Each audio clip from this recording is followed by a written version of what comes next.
ఆమె ఒక కుండలో నీళ్లు పోసింది. కానీ చూసినప్పుడు లోపల ఒక్క చుక్క కూడా లేదు. అందుకే ఆ కుండను షవర్ కింద పెట్టి నీటితో నింపాలని అనుకుంది. ఆ మధ్యలో ఆమెకు నిద్ర పట్టింది. అప్పుడు ప్రాపర్టీ మేనేజ్మెంట్ నుంచి కాల్ వచ్చి లేపింది. 1 గంటలోనే 100 టన్నుల నీళ్లు వాడారని చెప్పారు. అదే సమయంలో ఒక పురాతన సైనిక శిబిరంలో అదే కుండ నుంచి ఎడతెరిపిలేని నీరు పొంగి వస్తోంది. 15 రోజులుగా నీరు తాగని సైనికులు చాలా ఆనందపడ్డారు. ఇది దేవుడి వరమని నమ్మారు. నిజానికి ఆ కుండ ఆధునిక కాలం మరియు పురాతన కాలాన్ని కనిపే ద్వారమని ఆమెకు అర్థమైంది. భారీ వాటర్ బిల్ చెల్లించలేక ఆమె వెంటనే షవర్ ఆపేసింది. కానీ కుండలో మాత్రం ఇంకా నీరు కనిపించలేదు. అప్పుడు ఆమె ఇంట్లో ఉన్న గడువు ముగిసిన ఆహారాన్ని మొత్తం కుండ మీద వేసింది. వెంటనే అవి కనిపించకుండా మాయమయ్యాయి. అదే ఆహారం పురాతన శిబిరంలో కుండ నుంచి బయటికి వస్తూనే ఉంది. సైనికులు ఆకలితో ఉన్న నక్కలలా దానిపై దూకారు. తెలియకుండానే ఆమె వారి కరువు సమస్యను పరిష్కరించింది. అందుకే ఆ జనరల్ కృతజ్ఞతలతో ఒక లేఖ రాసి కుండ ద్వారానే ఆమెకు పంపాడు.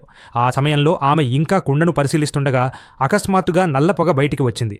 మిగిలిన నిప్పురవ్వలు ఆమె కొత్త కార్పెట్ను దాదాపు కాల్చేశాయి. కోపంతో ఆమె తన ఇంటిని చెత్తకుప్పగా మార్చిందని కుండను తిట్టింది. ప్రతీకారంగా ఇంట్లో ఉన్న పాత ఆహారాన్ని మొత్తం కుండలో వేసింది. ఆమెకు కాస్త తేలికగా అనిపించింది. కానీ అదే పని పురాతన సైనికులను విపరీతంగా ఆనందపరిచింది. వారు ఆ ఆహారాన్ని అమూల్యమైన నిధిలా భావించారు. కానీ అక్కడ కోట్ల మందికి అది సరిపోలేదు.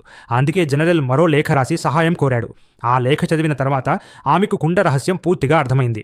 ఆమెకు జనరల్ మీద జాలి కలిగి $6 లక్షలు ఖర్చు చేసి ఆన్లైన్లో భారీగా ఆహారం ఆర్డర్ చేసింది. కానీ ఆర్డర్ పెట్టిన తర్వాత తాను ఎవరినైనా చాలా ఈజీగా నమ్మేస్తున్నానేమో అని ఆలోచించింది. అదే క్షణంలో ఒక బంగారు మొక్క వచ్చి ఆమె తలపై పడింది.